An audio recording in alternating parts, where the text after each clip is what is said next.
Welcome to this week's Saving America, and we've got a full program for you this week.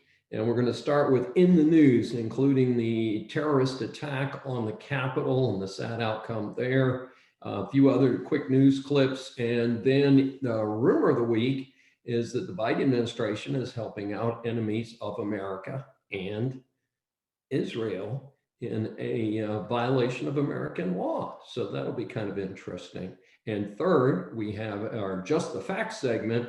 We've got newspaperman and consultant Jonathan McElvey, and I think you'll be fascinated by what he has to say about the newspaper industry and community newspapers. You say A, and that's your final answer? So let's get started with in the news. And we've got a very sad situation happened. A terrorist attacked the Capitol, or attacked a couple Capitol policemen by running them over. One was killed. One has just been released from the hospital, though I think he was fairly seriously injured. Once he had done that, he hit the barricade, which is good. Barricade worked. And he jumped out of the car with a knife and fortunately was shot by other officers guarding the Capitol. Now, unfortunately, following this incident, the news media reported, oh, well, this is a success. The person didn't get to the Capitol. Well, let's review this. 2 Capitol policemen hurt, 1 dead, 1 seriously injured. I'm sorry, that's not success from my standpoint. I'm not calling on more guards, I'm calling on more intelligence in the way that the guards are established and set up. But this was indeed a very unfortunate situation, and I think we do need to pay attention. The other part of this is I think a lot of the mainstream media have tried to hide the fact that Noah Green is a terrorist. He, rather ironically, on the same day that he did this horrible thing, he was scheduled to have his name changed to Noah Zaim Muhammad. He didn't show up for that court hearing because he was shot to death for attempting to kill people at the Capitol. And what's interesting, he's the follower of old Louis Farrakhan, who Rush Limbaugh, the late Rush Limbaugh, used to refer to as Calypso Louis. I don't know where he got that, but Farrakhan has been described by the far left Southern Poverty Law Project as a racist, as an anti-Semitic, and basically a bad guy inciting bad things.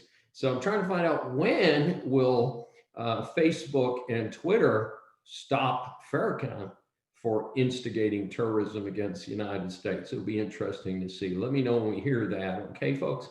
And though the other situation there is that we've got a situation with some very unfortunate things happening around the world. Another report that came in regarding our crisis at the border, and we're going to hear from Jonathan McElvey later, but yeah, folks, it is a crisis. They did fortunately pick up 2 terrorists from Yemen who were wandering around out there near our southern border. And what's interesting is both of these guys are on the no-fly list, which means they could not fly into the United States. On the other hand, because of Biden's pathetic anti-American policies, they walked across the border. Now, if these 2 cats walked across the border and somehow we caught them, what about the thousands and thousands that are called getaways? They're not recorded, they're not fingerprinted, they're just walking into our country. How many of them are engaging in slavery of young children? How many of them are providing drugs, and especially fentanyl, an especially dangerous drug made in China, assembled in Mexico, and shipped into the United States by illegal transportation methods across the southern border? These are very, very serious issues. And of course, these are very serious times. And so that's what's in the news today. You are the weakest link. Goodbye. Let's take a look at the rumors. We've got old Joe Biden out there using, of all things, the Civil Rights Act to stop the proposed widening and rerouting of Interstate 45 through downtown Houston. Now, this is known as Pierce Elevated. I actually wrote an ethics case that sounds a lot like this deal. But the situation is that it seems that we're approaching ultimate woke, W-O-K-E, ultimate woke, when we say that a freeway, because it might displace some African-American residents, is a civil rights violation. I'm sorry, folks. Biden and Pete Buttigieg and the rest of the crew all get F grades from Professor Schein for this ludicrous misuse of the civil rights laws. There's certainly a lot of things that we could focus our attention on. This is not one of them. And by the way, folks, I am opposed to the proposed project. I think it is a bad idea, but I want it stopped for the right reasons. I don't want it stopped because of the woke crazies that are currently dominating Washington, D.C. and its government systems. Another rumor that's floated by here is that the Biden administration, in contradiction or contravention of American law, have been pipelining aid to the Houthi rebels who are supported by Iran. Last I heard, Iran has been chanting for at least 30-something years, death to America, death to Israel.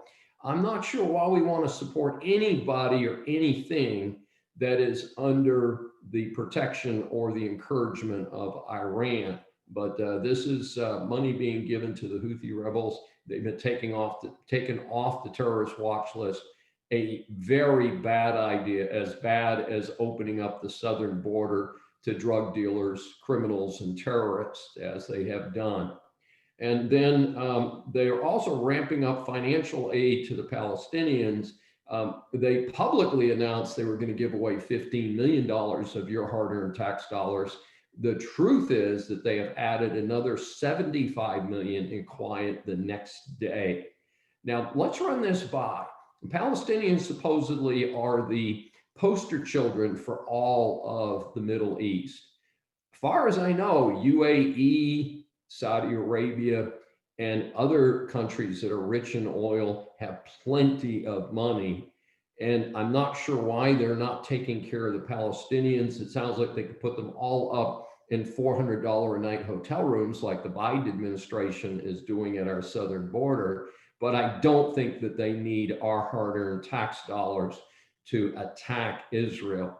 And note that with regard to the Houthis, with regard to the Palestinians, that there is a specific US law, I'm going to read from it. It says, may not provide aid to the Palestinian Authority or fund projects who would benefit from, as long as the authority pays stipends to the perpetrators and families of those convicted of anti-Israel or US attacks.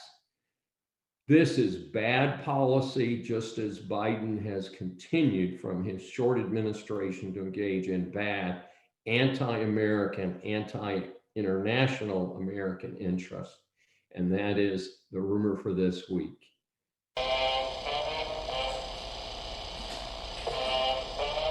Just the facts, ma'am. Welcome to Saving America segment 3, and this is our Just the Facts segment, and we've got a great guest today. Jonathan McGelvey is president and CEO of McGelvey Partners, a company that publishes news and works with small businesses to improve marketing in Houston, Dallas, Fort Bend County, and Charlotte, North Carolina. This company delivers more than 350,000 print publications each week with an additional 500,000 page views each month. It's just an incredible record. And Jonathan, I know a little bit about your background, but I wanted to start right off and talk about neighborhood newspapers against the backdrop of the collapse of the major newspapers. I remember right here in Houston, we had the morning paper and the afternoon paper. Then the afternoon paper bought the morning paper. And I think the circulation of the Houston Chronicle, the remaining newspaper, is a fraction of what it was before. Daily readership is way down. I think they still sell a reasonable number of Sunday papers. Their staffing is way down. They've actually sold their landmark building in downtown Houston. But you have made an investment in a very different but parallel industry. Tell us about the neighborhood newspapers. Well, that's a great way of putting it, because people say, well, you're a newspaper, the Chronicle's a competitor of yours, and it's not. We're like completely different industries today. Mm-hmm. So yeah, I mean, the history of the Chronicle and the Post and the joint operating agreement they had, and the background there is one thing. The scope of local, well, we could talk for 5 hours about just this topic, but news has seen such a drastic change over the last decade, really starting, you go back to that, it really happened in the Great Recession. In 2007, 2006, I came to Houston to help run a larger company that had 65 newspapers in Houston and East Texas and in Denver. And we had 2007 and 2008 were banner years. I mean, so it's that quickly, it's, 12, 13, 14 years ago. And as the recession hit, that devastated marketing budgets. And as marketing budgets were devastated, small companies, small businesses, advertisers, which is in the past 75% of the revenue of any news, whether it's the Chronicle or my company, it left. I mean, it just literally left. Revenues dropped by half within 5 years. And it all went to this free place, or supposedly free place, of Facebook and Google. All the investment went there. Well, as people cut their marketing, the first and easiest place, and every news company did a pretty good job of trying to be as efficient as possible. But when you do that, you cut the most important thing you have at a news organization, and that is content. And when you cut your content, you have a less valuable product. It would be just like if Apple got rid of all their developers and said, we're just going to keep putting the same iPhone out every year now. In fact, it's not going to be as good as it was last year, but we need to charge you more, and we'd like more people to buy it. It doesn't work. That's no business model. So that, I mean, I don't know how to better sum up what's happened. At the local level, we saw a huge drop too. I mean, and obviously the year of COVID has been very difficult as well. But the difference in what we do, I don't want to take it all to politics, because it's not all politics, but we cover things in your life that nobody else covers. If you pick up a Chronicle, and I would never beat up on the Chronicle, I actually would say Hearst newspapers through COVID and over the last 2 or 3, 4 years has done a better job than most at trying to provide a good news product. But we cover things, but well, if you pick up the Chronicle, you're going to see the same thing there that you see in USA Today and in the New York Times and on TV and whatever digital news source you have. Local news isn't like that. We cover things that nobody would ever consider covering, from apartments being built on 34th Street or in Diane Villa, all these things that impact your life. That's what we do. We don't even pretend to want to cover voter suppression issues, because that's not our forte. That's not our expertise. We live here. We're your neighbors. We know what you do. And there is huge, David, there is huge value on knowing what's going on in your neighborhood, your local businesses, your local schools, your churches. And those things are still today vitally important. And you know what? You can't get them anywhere else. So that's our value. Jonathan, what I thought was interesting is, as I mentioned in my previous neighborhood, I got the Leader newspaper, which is one of your banner newspapers, delivered to my front door, I think every Thursday, if I recall correctly. And I looked through it and learned about my neighborhood. One of the things that I appreciated about the neighborhood newspaper is they were generally apolitical. If they featured an article about the local county commissioner or something, it was, well, the county commissioner has, blood donation day or food collection day or something. It was not, hey, this is a big time Republican or this is a big time Democrat. And do you think that may have helped the neighborhood newspapers in this current environment? Well, nothing's helped us, because our local businesses in the past year have I mean, I don't mind telling you, we're in half. Our revenue's in half from last year. Mhm. And so that sort of thing's not helping as much. But where it's most important to me running this company, we've been able to survive, is that yes, not being political really does help. I mean, the exhaustion we feel. I wrote about it this week. The crisis we must read about every single day that we pick up the national news. It never was that way. And so I like to write every once in a while, write humor columns about life of raising 3 children. Those are the most responded to columns I ever write because people want to break. They want to break. And that is one thing that local news does. We don't cover politics because we're not experts on it and because you can get it anywhere else. Why would I go set up a hamburger stand next to McDonald's? We're going to cover the things that nobody else does. One of my tenets, and I've run newspapers for 20 years now, is that local newspapers, number one, most media, if you recognize it, is reactive.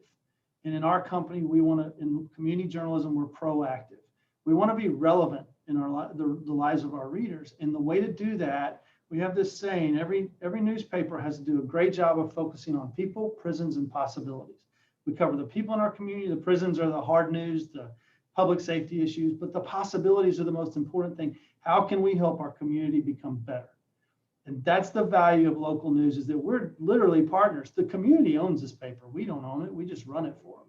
But how can we make our community better? What are the things we can do? What are the stories we can cover, the issues we can tackle that will make the place that we live better? If we stick to that, people will respect it and continue to support it. And Jonathan, you jumped to my third topic, so let's talk about that now. I loved your editorial on the word crisis, and I actually put that out on my social media the day after you made me aware of it. I wouldn't have seen it otherwise, but I thought it presented a lot of common sense. Why don't you tell our listeners a little bit about what you talked about? Well, it has to do with what we're talking about. One of the biggest shifts that's happened in news that most people, and we need to spend more time invested in learning about. We're not just consumers of news. We used to just be the consumers. Yes, we pay for cable or we pay a quarter for a newspaper. We're not just the consumers anymore. We're the actual product. We are the product that news organizations are trying to sell. So, and the reason for that, without going too deep, is that when you visit a news website, wherever you visit your news and get your news, when you visit that said website, we all have to hit that accept the cookies. And the reason for that is that once we go there, they can watch us and track us and sell that information of, hey, I went and bought some golf clubs, or I'm buying diapers. They know I've got kids under the age of 2 or 3. The things that we do allow the news organizations now to sell that hologram of us to advertisers. So as the news model has shifted, the business model of news has shifted, what happens now is they need us to their site more often. They need us, and not just that, they need us to share like you did.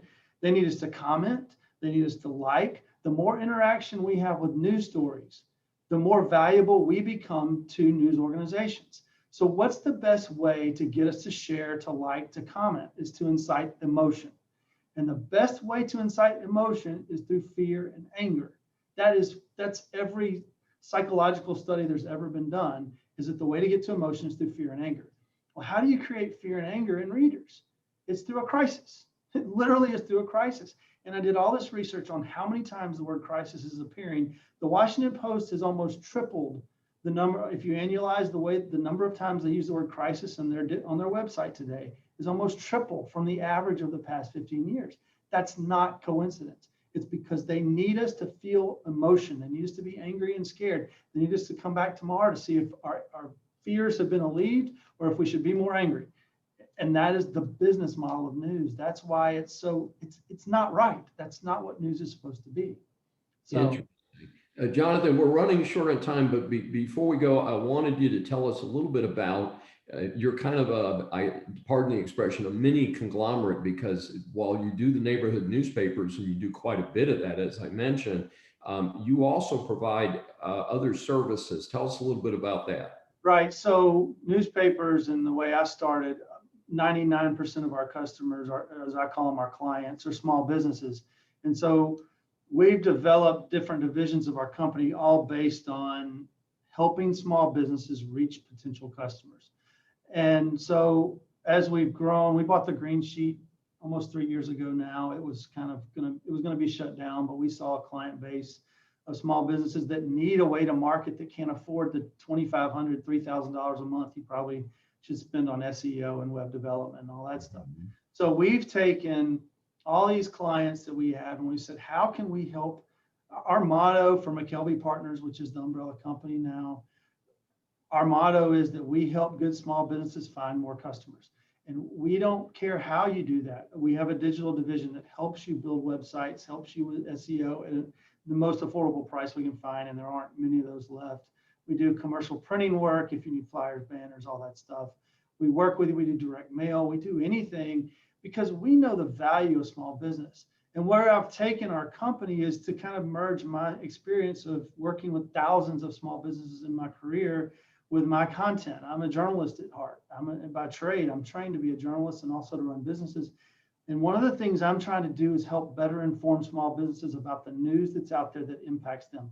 You can't find that anywhere. The Wall Street Journal doesn't do it. The Financial Times doesn't focus on small business. It's kind of it's littered everywhere. And so one of my goals of the company is, if you're a small business owner, I'm not even trying to sell you anything. We offer for free through McKelvey Partners information that will help you run a small business. If you read that and you want some help, we have all kinds of divisions that can help, just like you do. But that's kind of I know we're quick, we need to be quick, but that's where our company is headed, and we're having a good time at it.